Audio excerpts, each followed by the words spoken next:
Okay, सो आज की class में मेजरली जो चीज़ें हम डिस्कस करने वाले हैं वो है कंसिडरेशन के कुछ टाइप्स हम पढ़ने वाले हैं।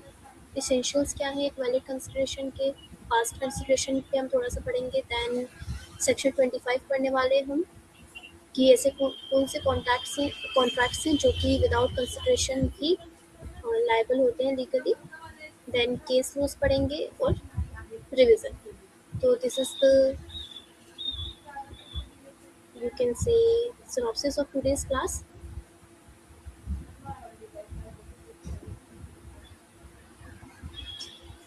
Okay.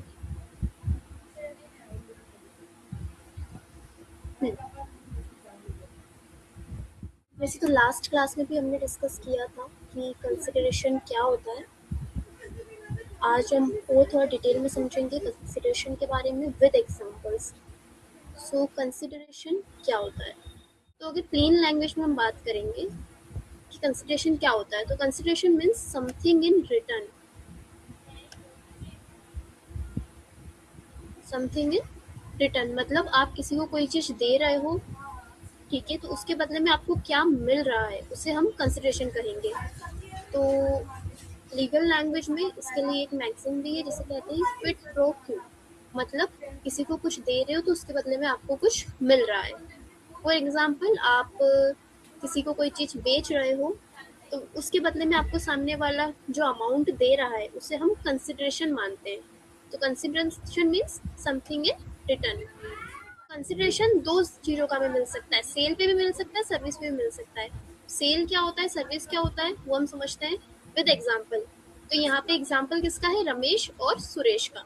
तो रमेश कहता है सुरेश से कि मैं आपको एक बाइक सेल करूंगा, मतलब आपको मैं अपनी एक बाइक बेचूंगा, कितने में, 30,000 में। और सुरेश क्या कहता है, ठीक है मैं इसे खरीदूंगा। तो यहाँ पे कंसिडरेशन क्या हुआ, 30,000, क्योंकि बाइक के बदले में सुरेश क्या दे रहा है उसे, 30,000 दे रहा है। 30,000 क्या हो गया, उसका कंसिडरेशन हो गया उसकी बाइक के लिए, ठीक है। तो ये क्या हो गई, तो उसने बाइक बेची है, तो यहाँ पे उसने कोई एक चीज दी है, कोई प्रॉपर्टी दी है, ठीक है, कोई मूवेबल चीज दी है उसने। दोनों को कुछ ना कुछ रिटर्न मिल रहा है। तो ये कौन सा एग्जाम्पल हो गया, ये सेल का एग्जाम्पल हो गया कंसिडरेशन में। वैसे ही सर्विस होती है। सर्विस में क्या एग्जाम्पल है हमारे पास कि प्रिया एक ट्यूटर है, ठीक है, वो अनन्या को 500 पर आवर में उसे क्या करेगी, पढ़ाएगी। तो यहाँ पे क्या हो गया, अनन्या का कंसिडरेशन क्या हो गया, 500 पर आवर। तो अनन्या क्या दे रही है यहाँ पे, अनन्या कुछ बेच रही है नहीं, अनन्या यहाँ पे सर्विस दे रही है। क्या सर्विस दे रही है, ट्यूशन सर्विस दे रही है। उसके बदले उसको क्या मिल रहा है, कंसिडरेशन मिल रहा है। तो कंसिडरेशन आपको कोई चीज बेचने पर यानी कि सेल करने पर भी मिलता है, प्लस आप अगर कोई सर्विस प्रोवाइड करते हैं उसके बदले में भी आपको कंसिडरेशन मिलता है, ठीक है। ओके, अब एक वैलिड कंसिडरेशन के क्या इसेंशियल्स होते हैं, मतलब क्या मेन पॉइंट्स होते हैं एक वैलिड कंसिडरेशन के, ठीक है। तो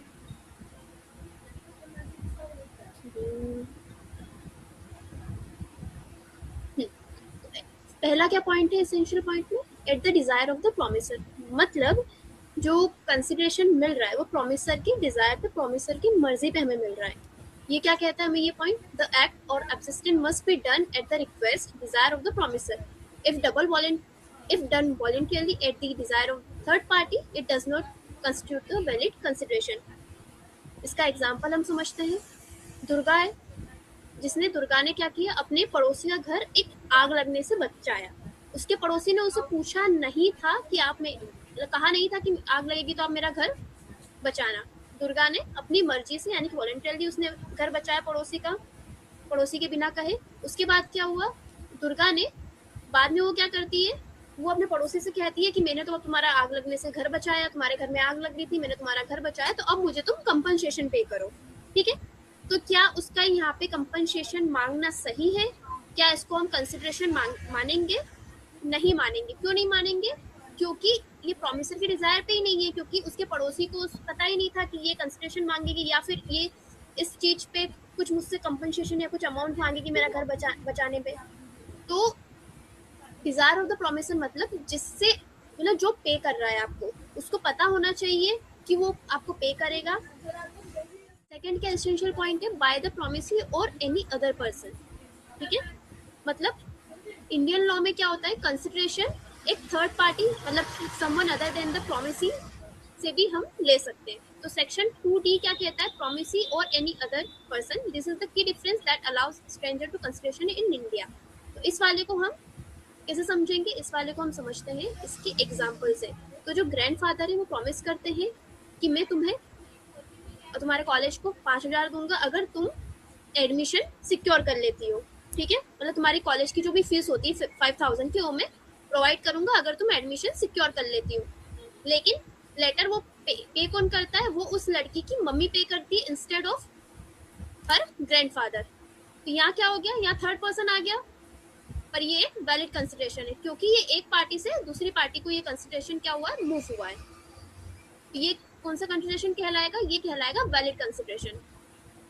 जो कंसिडरेशन एक पार्टी से दूसरी पार्टी यानी कि थर्ड पार्टी की तरफ गया है, मान लीजिए ए एंड बी के बीच में कुछ डील हो रही थी लेकिन थर्ड पार्टी ने वो अमाउंट पे कर दिया है, तो ये कंसिडरेशन क्या कहलाएगा, ये भी एक वैलिड कंसिडरेशन ही कहलाएगा। इसका अगर हम समझे तो एक और एग्जांपल आप ले सकते हैं कि जैसे एक बच्चा है छोटा, ठीक है, वो क्या करता है, शॉप पे जाता है, शॉपकीपर के पास वो कुछ चॉकलेट्स खरीदता है, ठीक है, बट उसके पास कंसिडरेशन के लिए अमाउंट नहीं होता है, यानी कि उसके पास जो चॉकलेट लेता है उसके चॉकलेट का पे करने के लिए उसके पास अमाउंट नहीं होता है। उसी टाइम पे एक अंकल आते हैं जो उसके बिहाफ पे वो अमाउंट पे कर देते हैं। ठीक है, मतलब शॉपकीपर को तो उसकी चॉकलेट का अमाउंट मिल गया, ठीक है, बच्चे को चॉकलेट मिल गई, लेकिन क्या बच्चे ने पे किया, नहीं, पे किसने किया, अंकल ने किया। तो अंकल कौन हो गए, थर्ड पार्टी। और ये वैलिड कंसिडरेशन क्यों है, क्योंकि शॉपकीपर को उसकी चॉकलेट का अमाउंट। अब कंसिडरेशन पास्ट, फ्यूचर और प्रेजेंट वाला हम देख लेते हैं। पास्ट कंसिडरेशन क्या है, मतलब एक्ट ऑलरेडी हो चुका है प्रॉमिस होने से पहले। पास्ट क्या है, एग्जीक्यूटेड कंसिडरेशन क्या होता है मतलब साइमल्टेनियसली वो हो रहा है प्रॉमिस के साथ साथ, मतलब यहाँ पे जैसे प्रॉमिस हुआ उसके साथ साथ आप उसे कंसिडरेशन भी पे करोगे। देन फ्यूचर मतलब कि प्रॉमिस अभी हुआ है लेकिन कंसिडरेशन कहाँ मिलेगा, फ्यूचर में। इसके एग्जाम्पल क्या है, पास्ट का एग्जाम्पल क्या है, you save my life last year, I promise to pay you ₹10,000 now. मतलब किसी ने आपकी जान बचाई थी, कब बचाई थी, लास्ट ईयर। मतलब उस बात को कितना टाइम हो गया, एक साल हो चुका है, लेकिन अब उस चीज का उसे कंसिडरेशन कब मिल रहा है, अब मिल रहा है, कितना मिल रहा है, ₹10,000। तो ये क्या हो गया, पास्ट कंसिडरेशन, यानी कि काम तो उसने बहुत पहले किया था लेकिन उसका उसे जो अमाउंट जो कंसिडरेशन है वो कब मिल रहा है, अब मिल रहा है। प्रेजेंट का क्या एग्जांपल है, यू पे at the counter, shopkeeper hands over goods simultaneously. मतलब आप काउंटर पे जाइए, काउंटर पे जाके आपको जो भी अमाउंट लेना उसकी रिसिप्ट दीजिए, साथ में अमाउंट पे कर दीजिए। तो आपको क्या मिलेगा, जो भी आपको सामान चाहिए उसी टाइम पे अमाउंट पे करते ही आपको शॉपकीपर सामान दे देगा। ये वाला समझ में आया कि जैसे ही आप अमाउंट पे करोगे वैसे ही शॉपकीपर आपको आपका सामान दे देगा। अब फ्यूचर कंसिडरेशन क्या होता है वो समझते हैं। फ्यूचर कंसिडरेशन में क्या होता है, contractor promise to build a house, owner promise to pay on completion. मतलब एक कॉन्ट्रैक्टर है जो कि घर बनाने का कॉन्ट्रैक्ट कर रहे हैं, ठीक है, वो कहता है कि मैं आपका घर बना दूंगा। ऑनर क्या कहता है, ऑनर कहता है कि जब मेरा घर आप बना दोगे उसके बाद में आपको आपका अमाउंट दोगे, जो भी आपका बनता है वो मैं आपको घर बनने के बाद पे करूंगा, ना कि अभी। तो ये पास्ट में क्या है, मतलब काम पहले ऑलरेडी हो चुका है लेकिन कंसिडरेशन अभी मिलेगा। में काम ऑलरेडी हो चुका है, कंसिडरेशन अभी मिलेगा। प्रेजेंट में कंसिडरेशन भी हम अभी पे करेंगे और हमें हमारी सर्विस गुड्स जो भी हम जिस चीज के लिए भी हम कंसिडरेशन पे कर रहे हैं वो हमें अभी मिलेगी। फ्यूचर में मतलब जब काम हो जाएगा तब पे करेंगे, अभी सिर्फ प्रॉमिस बना है, ठीक है। मतलब फ्यूचर में ना तो अभी काम हुआ है ना अभी कंसिडरेशन पे किया है, बस एक प्रॉमिस हुआ है कि जब काम हो जाएगा तब मैं आपको कंसिडरेशन पे करूंगा। अब तो ये ए है, ठीक है, ए ने क्या किया, सपोज बी को कोई ए ने सर्विस दी 1 साल पहले, ट्यूशन दिया, ठीक है। ओके, मैं तीनों समझा रही हूँ एक डिफरेंट एग्जांपल के साथ। ये 3 एग्जांपल तो है लेकिन तीनों का एक एक एग्जांपल और दे रही हूँ। तो ये वाला जो एग्जांपल ये पास्ट का है, तो ए है कोई पर्सन, इसने क्या किया, ट्यूशन दिया है, किसको दिया है, बी को दिया है, ठीक है, ठीक है। अब बी जब बी ट्यूशन ले रही थी ऐसे, तब बी ने ट्यूशन के लिए ए को कुछ भी पे नहीं किया, लेकिन अब बी के अच्छे मार्क्स आ गए हैं, बी ने अपनी क्लास में टॉप किया है, तो बी क्या कहती है ए को कि अब मैंने टॉप किया है, आपने मुझे पढ़ाया, तो मैं आपको 5,000 रुपीज एज कंसिडरेशन दूंगी आपकी क्लासेस के लिए। ठीक है, तो ये क्या हो गया, ये पास्ट कंसिडरेशन हो गया। कितने देगी वो, 5,000। तो प्रेजेंट में अगर हम यही एग्जांपल देखें तो बी ने ए को 5,000 दी है उसकी फीस, उसके बदले में ए उसको ट्यूशन देगा, मतलब फीस हैंड टू हैंड दी, तो ट्यूशन भी उसको उसी टाइम से मिलना चालू होएगा। फ्यूचर का क्या है, बी की मम्मी आती है ए के पास, बी की मम्मी कौन हो गई, सी।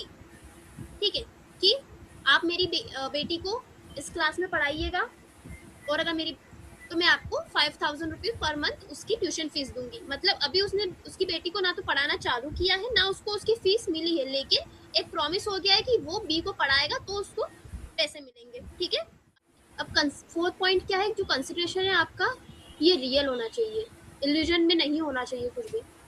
मतलब कंसिडरेशन क्या होना चाहिए, कुछ रियल वैल्यू होना चाहिए कंसिडरेशन की, आइज ऑफ लॉ में। कहाँ पे रियल वैल्यू होनी चाहिए, आइज ऑफ लॉ में। ठीक है, ऐसा कोई भी कंसिडरेशन नहीं होना चाहिए जो कि फिजिकली या लीगली इम्पॉसिबल हो या अनसर्टन हो। मतलब कंसिडरेशन रियल होना चाहिए। एग्जाम्पल, ए है, वो बी को प्रॉमिस करता है कि मैं तुम्हें 1,000 दूंगा अगर तुम स्काई को टच करो। ठीक है, तो मतलब ये क्या हो गया, ये वाला एक्ट क्या हो गया, इम्पॉसिबल हो गया। फिजिकली कोई इंसान अपने हाथों से स्काई को टच कर सकता है क्या, इम्पॉसिबल है। तो इस पे जो कंसिडरेशन मिल रहा है ये क्या है, ये वैलिड कंसिडरेशन नहीं कहलाएगा। क्लियर। जो फिफ्थ पॉइंट है वो ये कहता है कि कंसिडरेशन क्या होना चाहिए, लॉफुल होना चाहिए। मतलब जो भी कंसिडरेशन आप पे कर रहे हो, ठीक है, या फिर तो वो इलीगल नहीं होना चाहिए, इमोरल नहीं होना चाहिए, और पब्लिक पॉलिसी के अपोज में नहीं होना चाहिए। ठीक है,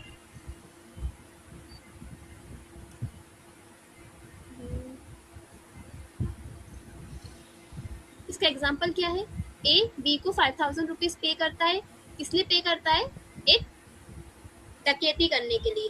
ठीक है,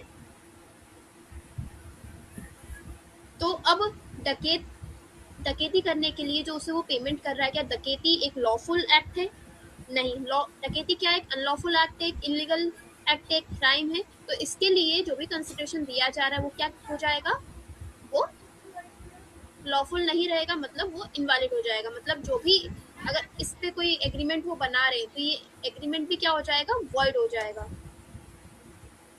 क्योंकि जो काम यहाँ पे वो बता रहा है, क्या काम बता रहा है, डकैती। डकैती इलीगल है लॉ में, पब्लिक पॉलिसी के अगेंस्ट है, इमोरल भी है।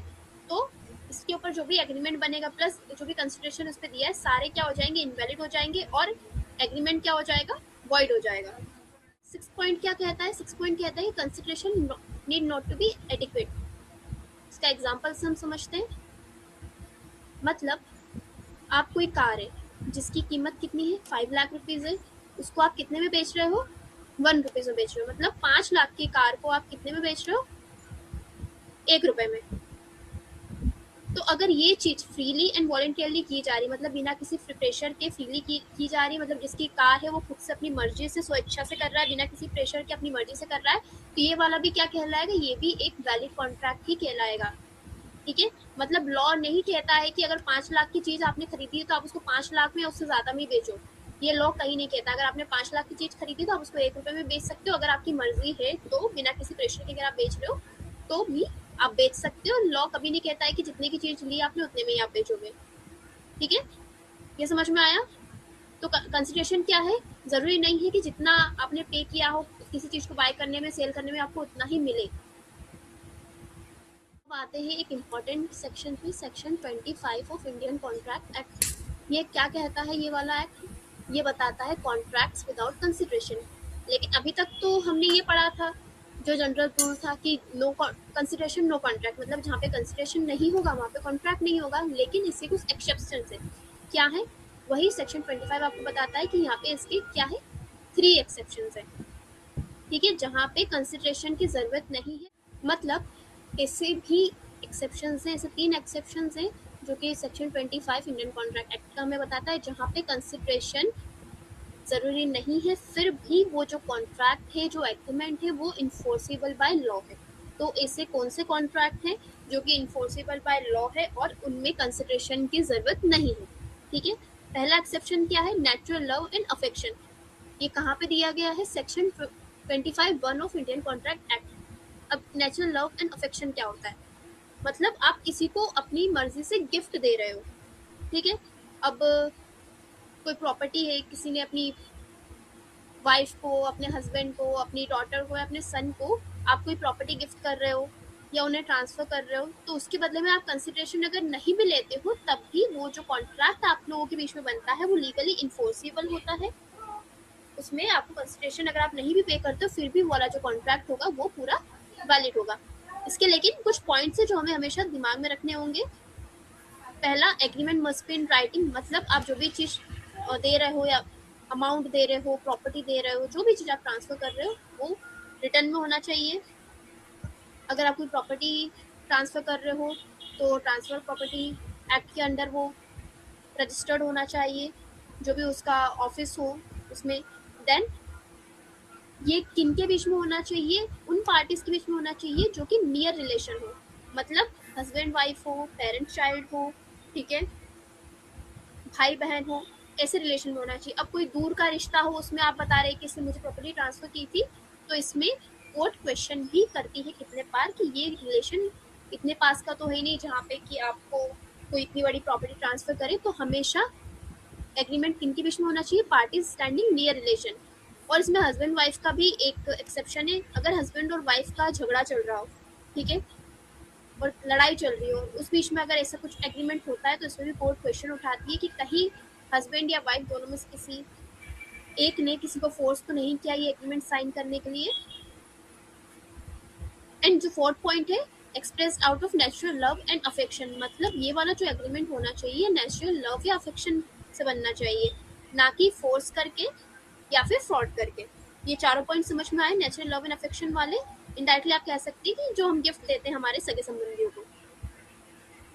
इसका एग्जाम्पल क्या है? एग्जाम्पल ये कि एक फादर है, ठीक है, फादर ने क्या, out of love and affection, writes and registers a document gifting his house to his daughter. मतलब पापा ने अपनी बेटी को अपना जो घर है वो विद डॉक्यूमेंट्स दे दिया है। किसे दे दिया है? अपनी बेटी को दे दिया है। तो ये वाला जो कॉन्ट्रैक्ट है ये विदाउट कंसिडरेशन भी वैलिड है, ठीक है। मतलब डॉटर अपने पापा को कुछ पे नहीं करेगी उस घर के बदले, फिर भी ये वाला जो कंसिडरेशन है ये वैलिड है। क्यों वैलिड है? क्योंकि उन्होंने नेचुरल लव एंड अफेक्शन से दिया है, प्लस उन्होंने रजिस्टर भी किया है डॉक्यूमेंट कि वो अपनी बेटी को दे रहे हैं। उन्होंने प्रॉपर ऑफिस में रजिस्ट्रेशन भी करवा दिया कि उन्होंने ये अपना जो घर है अपनी बेटी के नाम किया है एज गिफ्ट। तो ये वाला जो कॉन्ट्रैक्ट क्या कहलाएगा? ये कहलाएगा वैलिड कॉन्ट्रैक्ट। एक्सेप्शन 2, दूसरा क्या एक्सेप्शन है? Compensation for past voluntary service. ये कहाँ मेंशन है? ये मेंशन है section 25(2) of Indian contract act. Past voluntary service मतलब कोई ऐसा काम जो आपने पास्ट में किया हो किसी के लिए, ठीक है, अब वो फ्यूचर में आपको उसके बदले में कुछ कंसिडरेशन पे कर रहे हैं, आपने मांगा नहीं है फिर भी आपको दिया जा रहा है, ठीक है। तो इसके क्या 4 एसेंशियल पॉइंट है? The act must have been done voluntarily. मतलब जो आपने काम किया है, मतलब जो भी आपने सर्विस की है पास्ट में, मान लो किसी की जान बचाई है या फिर किसी को खाना प्रोवाइड किया है या फिर उनके पूरे वक्त में उनकी हेल्प की है, जो भी आपने एक्सवाइजेड कुछ वॉलंटरली काम किया है, किसी को कोई सर्विस प्रोवाइड की है पास्ट में, तो आपने वो वॉलंटरली की है। मतलब उन लोगों ने आपसे पूछा नहीं था, आपसे मांगा नहीं गया था, आपने अपनी मर्जी से, अपनी स्वेच्छा से उनकी सेवा की या उनकी हेल्प की है, ठीक है। The act must have been done for the promisor. मतलब जो आपने काम किया है वो उसी व्यक्ति के लिए किया है जो आपको इन फ्यूचर कंसिडरेशन देने आ रहा है, ठीक है।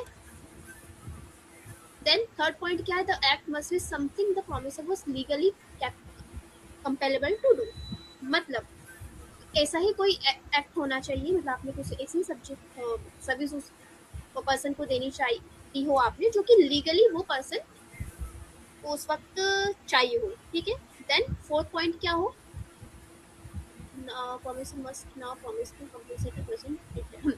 फोर्थ पॉइंट ये है कि जो प्रॉमिस, मतलब जो आपने सर्विस दी थी पास्ट में जिस पर्सन को, अब वो आपको कंपनसेट करने आ रहा है उस सर्विस के लिए। तो ये 4 पॉइंट्स है। अब इसका एग्जाम्पल क्या है? राहुल नाम का एक लड़का है, इसने वॉलंटरली क्या किया, विक्रम की कुछ चीज़ें थी, कुछ सामान था उसके वेयर हाउस से, वो बचाया। कैसे बचाया? क्योंकि उसके वेयर हाउस में लग गई थी आग।